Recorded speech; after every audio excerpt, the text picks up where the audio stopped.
Whoopi Goldberg recently shared the details of how she chose to say goodbye to her mother. During an interview with Seth Meyers, she talked about her new autobiography and, specifically, the story of how she disposed of her mom's ashes on a ride at Disneyland. Continue reading to hear the whole story. Whoopi Goldberg warns others, don't do it.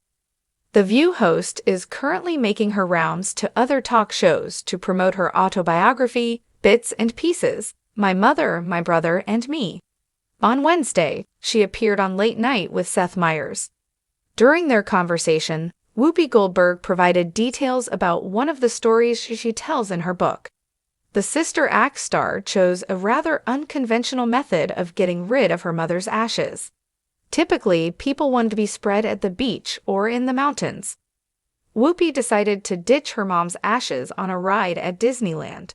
No one should do this. Don't do it, Whoopi laughed, warning the audience that it isn't something Disney promotes. She continued, her mom, loved Small World. So in the Small World ride, periodically I'd scoop some of her up, and I'd do this poof, and I said, my God, this cold is getting worse and worse.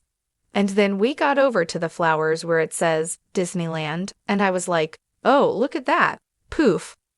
After she'd done the deed, the View host felt like she owed it to the Disneyland workers to let them know what she did. I told them I did it. I wanted to make sure, actually, that I hadn't done something that was dangerous, because it hadn't occurred to me, she said. But there's a reason they don't want ashes just floating around. Why did Whoopi choose It's a Small World?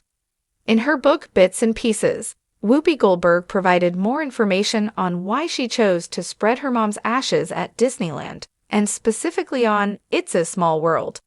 Apparently, it was a sentimental location for her late mother.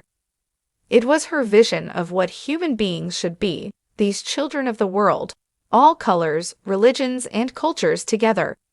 Disney had made it seem possible that all the kids of the world would hold hands in unity, Whoopi wrote in the book. She continued, sharing that most of her ashes went into the Small World ride, which was her favorite. Clyde and I were subtle about it, kind of sneezing out here and there when no one was looking. We didn't get caught, but I confessed it later to a park employee, she wrote. They weren't surprised, and they certainly were not happy about it. Emma Harris, Whoopi Goldberg's mom, died in 2010 after suffering from a stroke. The View host says that her new book is a love letter to the individuals who raised her, with a special emphasis on her mom and brother, Clyde. Clyde also passed away in 2015 after having a brain aneurysm.